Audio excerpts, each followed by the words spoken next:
o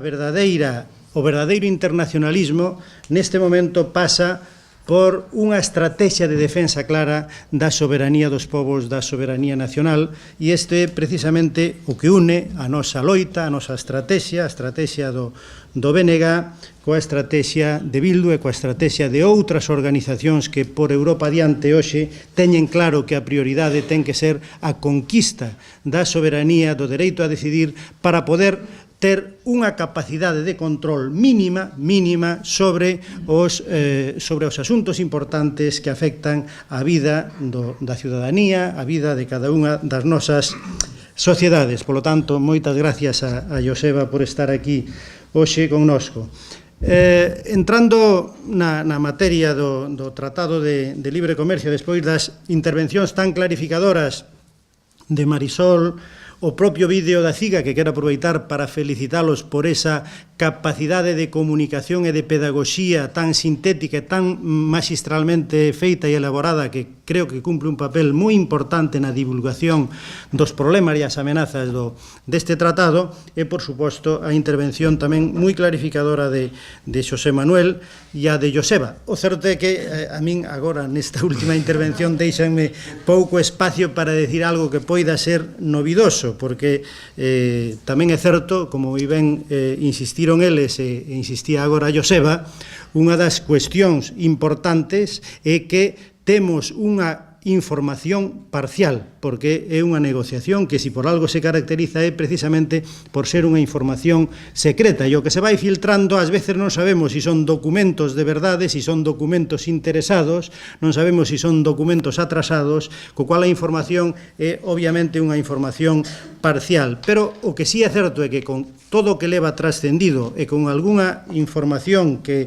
se escapou, polo que se ve, es así, sin control previo, pois podemos ter acceso, coñecer moitos datos de por onde van os tiros, non? Obviamente, o resultado final concreto e o detalle final, pois obviamente pode sufrir aínda variacións ao longo deste período de negociacións, pero que a filosofía de fondo está moi clara, e é o que para nós resulta suficiente para formularmos unha posición e para formularmos tamén un chamado, un apelo á responsabilidade de todos, de todas as organizacións da sociedade, as organizacións sociais. Antes tuvemos unha reunión con colectivos e organizacións sociais da área da Coruña, o traballo que están facendo algunhas organizacións como a CIGA e outro tipo de organizacións que están popularizando isto. Eu creo que é unha labor prioritaria e fundamental, porque temos que concienciar a sociedade de que o que se está negociando é algo que vai afectar as nosas vidas individual e colectivamente dun xeito crucial no próximo futuro. E é certo que se a sociedade reacciona, hai cousas que se poden parar. Eu quero recordar que hai uns cuantos anos se puxera en marcha unha negociación dun acordo que era parecido a este, que era o acordo multilateral de investimentos, e que, froito dun destape precisamente dos documentos dos primeiros pasos da negociación, houbo un movimento de contestación generalizado en moitos países por parte de moitas sociedades, e aquelo ao final quedou en nada. Neste caso, eu creo que temos que apostar por a posibilidade de que quede en nada. Temos que apostar por esa posibilidade. Por iso hai que informar e mobilizar a xente, e nese sentido pareceme moi positivo que haxa unha convocatoria para o 19 de abril a nivel europeo de contestación a este tratado, no cual nós obviamente vamos a contribuir da maneira que vexamos máis acaído no seu momento, porque creemos que é importante que a resposta sexa o máis ampla o máis plural posible para poder frenar este tratado, porque, como xa se dixo hasta aquí, é unha auténtica ameaza, non? Vamos a ver, antes Joseba facía un percorrido histórico de cales eran as raíces desto que agora se está poñendo en marcha, e efectivamente esa é a verdadeira matriz de saída ao comenzo deste novo modelo de capitalismo neoliberal que arranca a finales dos 70, principios dos 80. Eu non vou repetir o que el dixo, vou a facer fincapé noutro dato que a min me parece clave e que é o antecedente inmediato máis importante do que agora se está tratando de sacar adiante, que é o feito de que na primeira mitade dos 90, froito daquel consenso de Washington que era a radicalización do liberalismo inicial da década dos 80, o consenso de Bruselas que se plasmou no Tratado de Maastricht e a firma do Acordo da Organización Mundial de Comercio do ano 95 son os piares sobre os cuales se construe agora esta nova tentativa. No Tratado da Organización Mundial do Comercio do 95 levouse a cabo unha liberalización absoluta e radical do comercio de produtos industriais que fixo que os arancéis quedaran reducidos prácticamente a mínima expresión para prácticamente todos os produtos industriais. Acordouse, ademais, ao lado desa reducción de arancéis para produtos industriais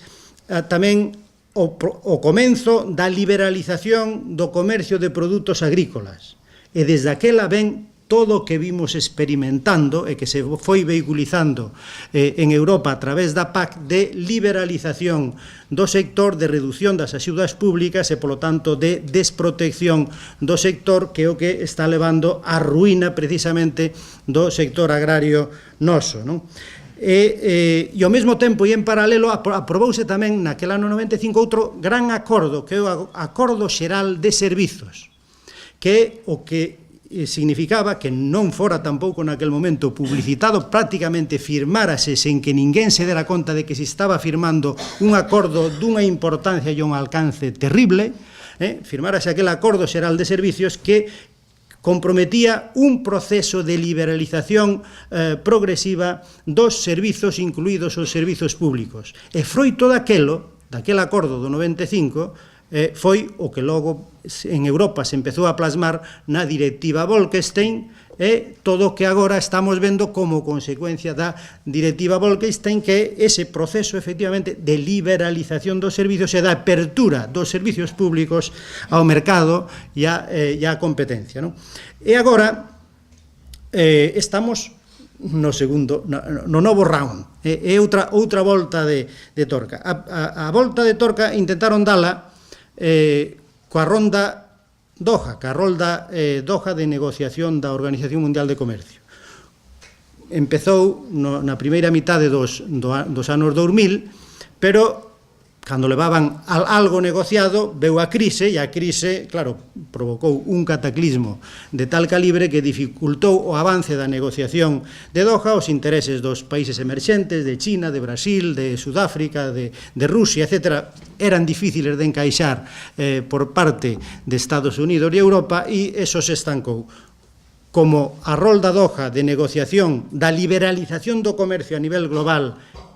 non avanzou, pois entón intentáronse acordos que les dicen regionales ou por países, e Estados Unidos empezou a firmar tratados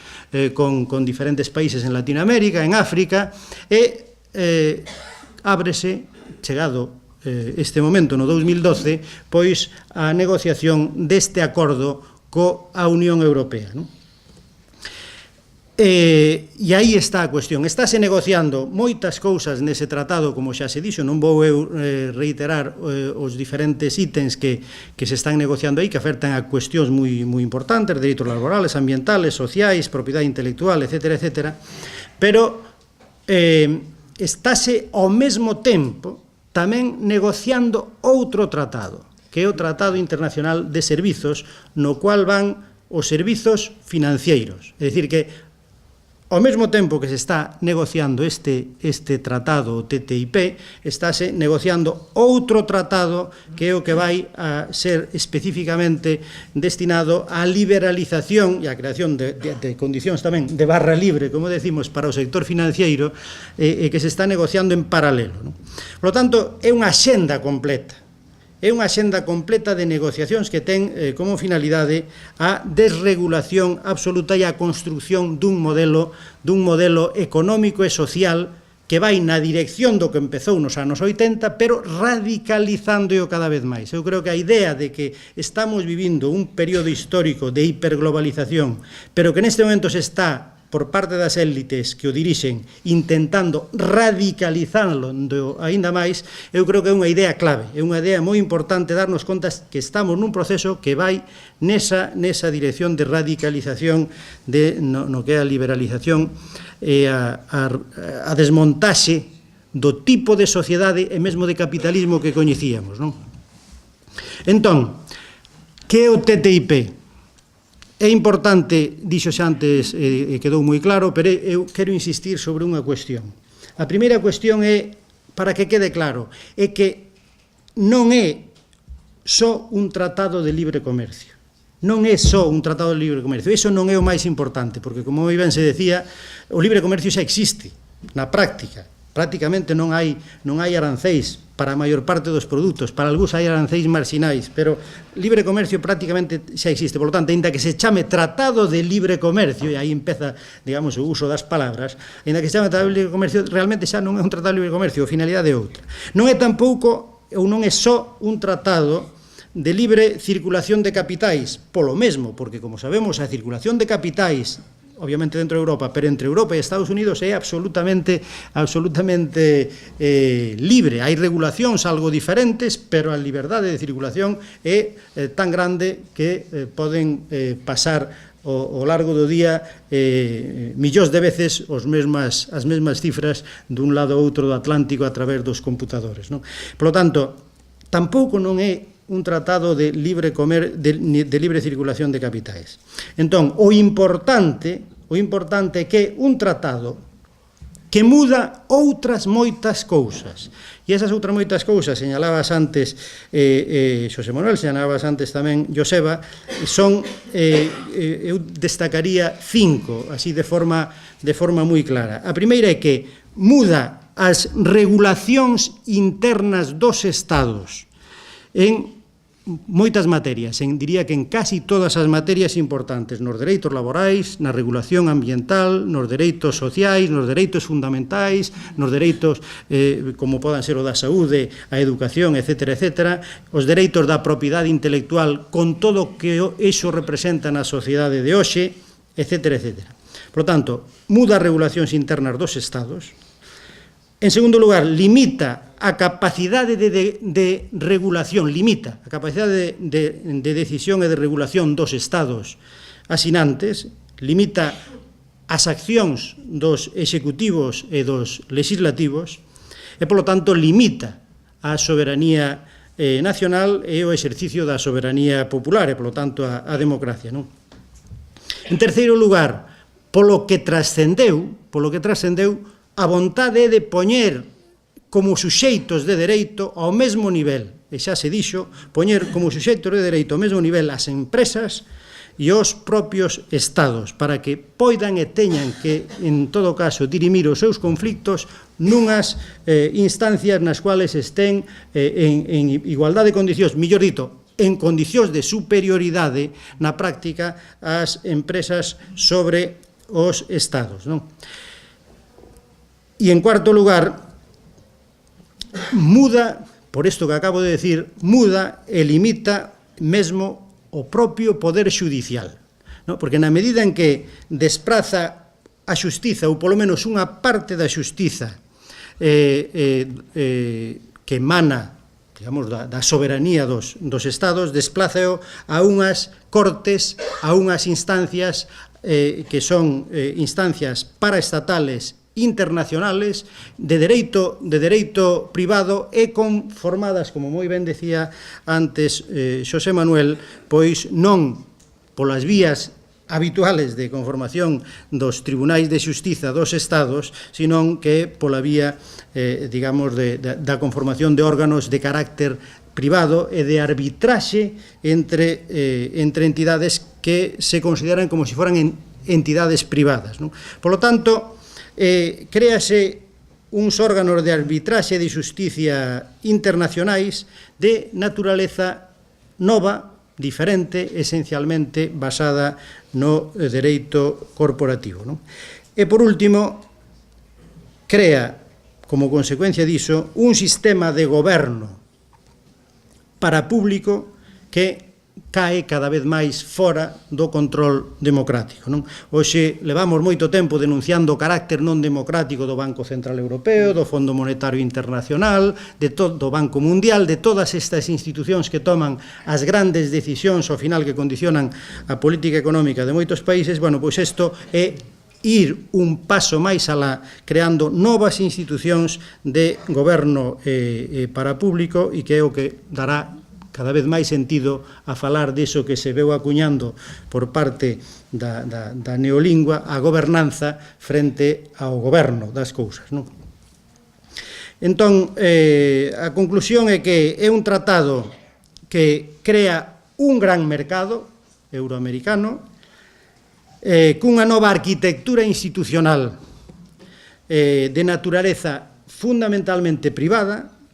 e fora do ámbito de decisión democrático, a maior parte do seu funcionamento. Co cual, nese proceso de radicalización do neoliberalismo, como as cousas acaba habendo que poñerlle nome, algúns empezan a falar de que isto é o que se chama o ordoliberalismo, e é un sistema no cual cada vez lle vai quedando menos ámbito de decisión aos gobernos e ás institucións democráticas, e cada vez máis ámbitos de decisión caen no ámbito da xestión estrictamente privada ou con reglas e acordos privados. E iso, efectivamente, é o modelo que parece que está detrás do TTIP. Polo tanto, o que se trata, se o vemos con perspectiva, é de dar un paso máis no modelo que se veu construindo ao longo das últimas décadas, ampliando a xeografía dese mercado único que hoxe é a Unión Europea, e reforzando aínda máis a súa liberalización, construindo un gran mercado, todo privado, vaciando a soberanía e quitando sustancia á democracia. E o importante é que esos acordos e o tipo de acordos que se establecen aí teñen unha característica moi importante que xa se señalaba antes, pero eu quero destacala, que é o feito da irreversibilidade. O efecto máis insidioso e perverso de moitos destos acordos é que no momento en que algún Estado en algún momento queira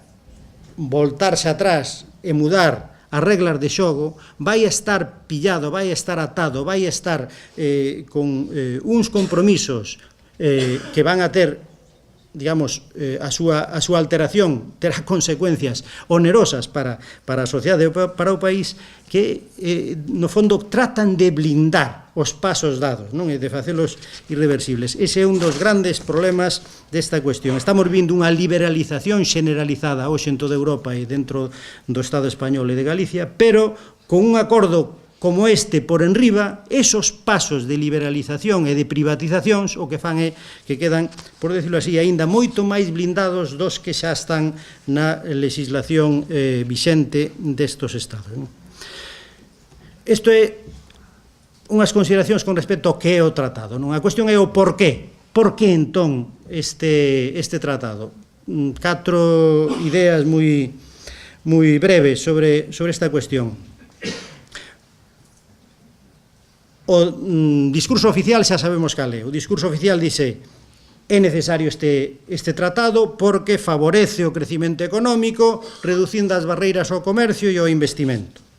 Bueno, eses son o tipo de argumentos que sempre se poñen enriba da mesa cada vez que se negocia un tratado de liberalización deste tipo, ou cando se negociou os sucesivos tratados de liberalización na Unión Europea, etc. etc. Normalmente son falsos, son falaces, pero neste caso é que carecen do máis mínimo fundamento. Polo que decía antes, porque as barreiras ao comercio xa non existen, prácticamente non existen aranceles, etc. etc. E, ademais, aínda por riba, os estudos que, e iso sí que é coñecido, un estudio da Comisión Europea sobre o eventual impacto que poda ter este acordo sobre a actividade económica da Unión Europea, pois é que tan pobre o que ller sale que nin lles vale para usalo de propaganda, non? Porque lle sale que no escenario máis optimista e cas hipóteses máis optimistas, pois contribuiría ao crecimento do PIB dun 0,5% nun período de 10 anos. É dicir, nada, non? Polo tanto, na medida en que iso é así, temos que decir que este tratado non é un tratado para favorecer o crecimento económico, sino que é un tratado co que vai servir é para o arrase do sistema productivo da maior parte dos países da Unión Europea, desde logo da periferia da Unión Europea, dentro da cual estamos, non? Por lo tanto, beneficiarios como países, realmente eu creo que beneficiarios como países non vai haber ningún. O que haberá é beneficiarios, en todo caso, que van ser empresas. E o que poden ser beneficiarios e van ser beneficiarios dun tratado dese tipo serán esas 50 ou 100 grandes empresas desas grandes corporacións dos sectores que están oligopolizados, que son as que están traballando por detrás, facendo lobby para impulsar a firma do acordo e ademais para marcar as pautas do acordo. Esas serán as que efectivamente ganen, pero eu creo que ningún país como tal, no seu conxunto, vai a ter unha ganancia nese proceso. Claro, esas empresas que pulan polo acordo, claro, buscan a reducción de costos pola vía da reducción das regulacións, pola reducción de requisitos de requisitos, digamos, medioambientales, de requisitos laborais, de reducción de engorros coas legislacións específicas dos diferentes estados, porque poderán, digamos, moverse con total liberdade ca legislación do seu propio estado, e iso é polo cual pois están aí machacando para conseguir que isto se firme sí ou sí, pois a Google, Walmart, Apple, Microsoft, IBM, Monsanto, Bayer, as Buffett, que son as que están facendo o lobby para sacar adiante o tratado, non? E polo tanto, esa é a cuestión sobre o porqué. O porqué son os intereses dun sector moi reducido da economía, que é o representado por ese pool das 50, 100 grandes corporacións europeas e americanas. A cuestión é, bueno, visto isto, cal é o futuro? Que futuro nos espera con ese tratado ou cara onde queren levarnos? Bueno, pois eu diría que vendo cunha perspectiva global, diría que este tratado forma parte dunha axenda que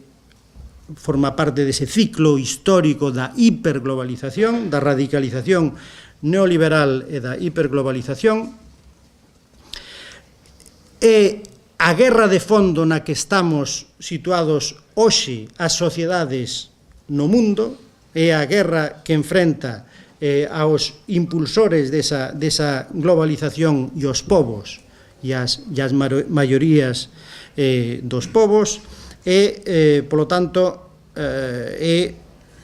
a estrategia daqueles que queren construir un tipo de capitalismo que é un capitalismo cada vez máis liberalizado, ao servicio fundamentalmente das finanzas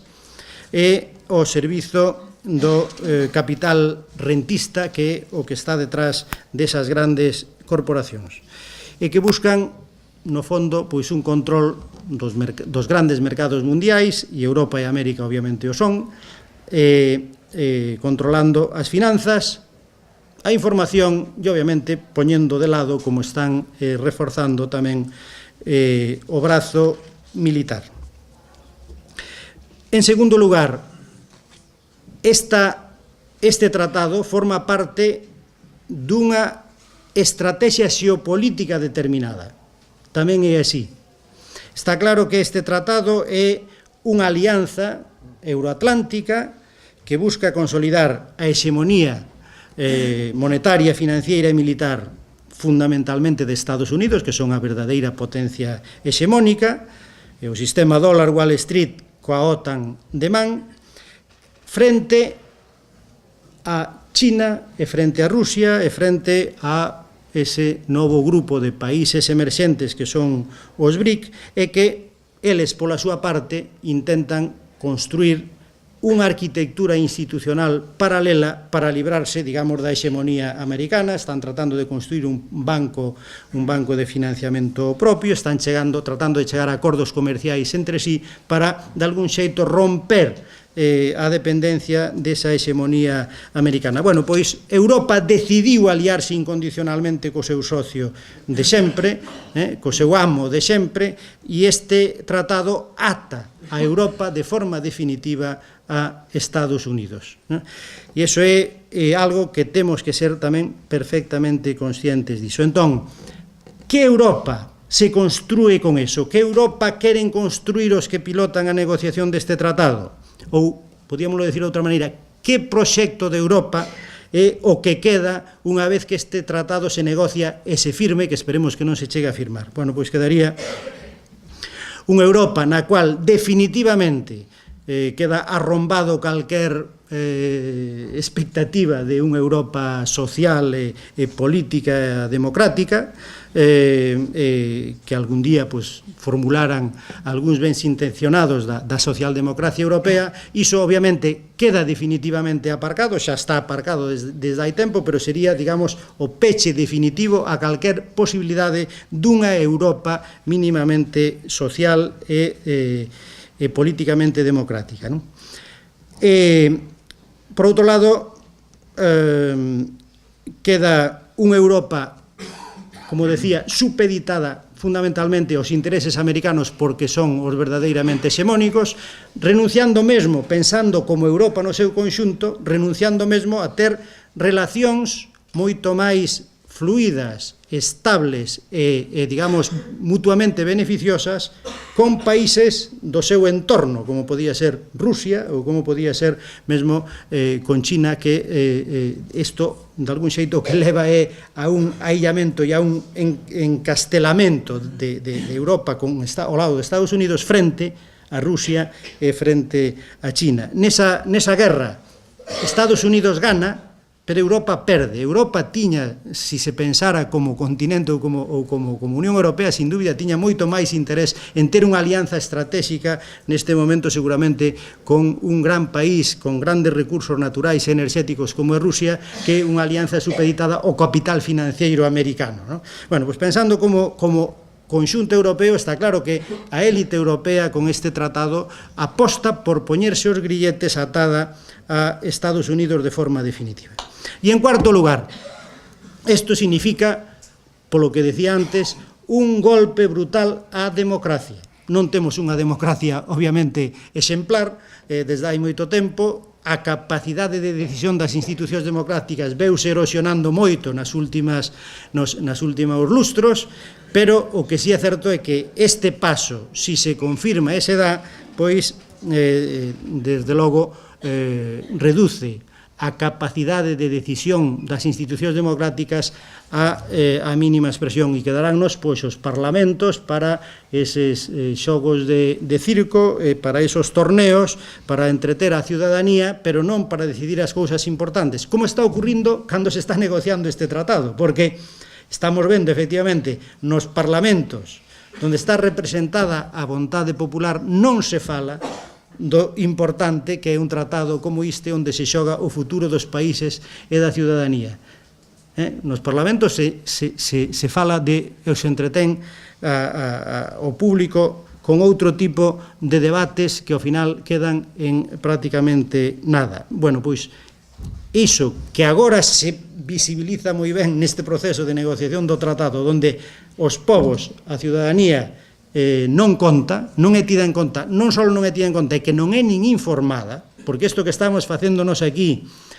deberían estarse facendo desde os parlamentos, debería estarse facendo con debates nos parlamentos sobre o tratado. Vistes algún debate de verdade no Parlamento sobre isto? O BNG tratamos de levar estes debates ao Congreso dos Deputados e ao Parlamento de Galicia. Debate ningún, se pecha a carpeta inmediatamente, non queren entrar en materia, non se quere. Para empezar, hasta podemos pensar que efectivamente incluso cabe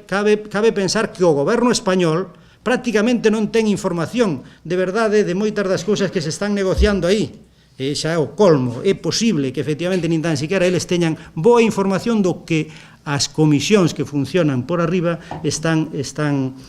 negociando no día a día, non? E, polo tanto, é a burla absoluta á democracia. E o que ocorre é que, como eso se consolide, obviamente, ese paradigma de democracia disminuída é o que nos queda. Frente a iso, obviamente hai que reaccionar. Frente a iso, a xente, a ciudadanía, os países, os povos, temos que reaccionar, non? E, polo tanto, a alternativa do BNG, a alternativa de todas aquelas organizacións coas que compartimos esa estrategia soberanista, témola moi clara. Sabemos que a única forma de frear ese proceso que arruína as economías dos países e que arruína a democracia, que destrúe a democracia, a única alternativa é a soberanía, conseguir rescatar capacidade de decisión para os povos, para poder romper esa hexemonía da finanza global, poder distanciarse desa hexemonía americana e poder ter instrumentos para poder facer políticas para a cohesión social, para o desenvolvemento económico e a cohesión social, para recuperar sistema productivo, e para iso hai que limitar a liberalización comercial, hai que poñer límites ao comercio internacional para poder ter sistema productivo que sea capaz de crear emprego e, polo tanto, integrar laboralmente as persoas e xenerar rentas.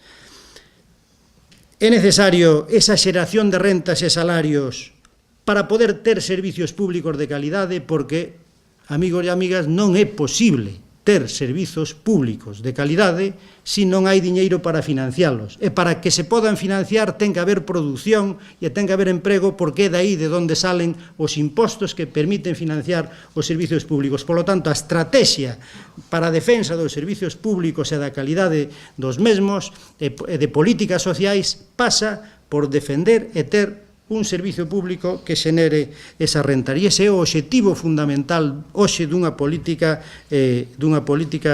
soberanista, non? E isto lévanos á última cuestión que a mí me parece clave no debate que estamos tendo en Galiza, en Euskal Herria, en Cataluña, e no Estado español en xeral, e é que hai que decir e insistir nisto para que todas aquelas persoas progresistas e aquelas persoas de esquerda non caian nese discurso ou nesa letanía tan pobre, tan triste dunha certa esquerda ou un certo movimento nin-nin, que non se sabe xa moi ben o que é, pero que andan con esa letanía desa dicotomía entre as políticas sociais e a soberanía. E as prioridades son as cuestións do día a día que lle importan á xente que están nesas políticas sociais e non na soberanía. Todo o que estamos dicindo e vendo é xustamente a demostración de que é necesario unha estrategia política asentada sobre as dúas patas, sabendo que a soberanía é a precondición, é o prerequisito para poder ter políticas económicas, políticas industriais que creen emprego, que permitan xenerar rentas, que permitan ter suficientes ingresos públicos para poder ter bons servicios públicos. Esa é a lógica do razonamento que temos que ter presente. E iso, en parte, e aséntase sobre a existencia de capacidade de decisión e de soberanía. Sen soberanía, esa cadea sistémica non rómpese, non existe. E, polo tanto, hai que tratar de construir, recuperar, conquistar, no noso caso, a capacidade de decidir para sair dese rodopío, non? Simplemente para rematar cunha nota de esperanza. Ademais de que temos que conseguir que a ciudadanía se movilice frente a isto, temos que, eu esperaría, a que si Syriza representa realmente o que neste proceso que moita xente en Europa viviu con certa ilusión, representa de verdade iso, o mellor Syriza ten na súa mão a posibilidade de reventar este tratado, porque, como sabedes, a firma dun tratado este tipo require a unanimidade dos Estados. Por iso, apoiándose aínda na capacidade e na soberanía que algúns lles queda, se a queren exercer, pois cabería tamén desde calquera punta de Europa mandarlle unha mensaxe a Syriza para que manteña un compromiso con esa esperanza que moitos temos de que haxa alguén en Europa que rebente o proceso, que pare o proceso de negociación do Tratado de Libre Comercio e Investimentos e que aínda nos quede algunha esperanza para o futuro, non? E se eses non o fan, pois teremos que tratar de facelo os demais. Nada máis e moitas gracias.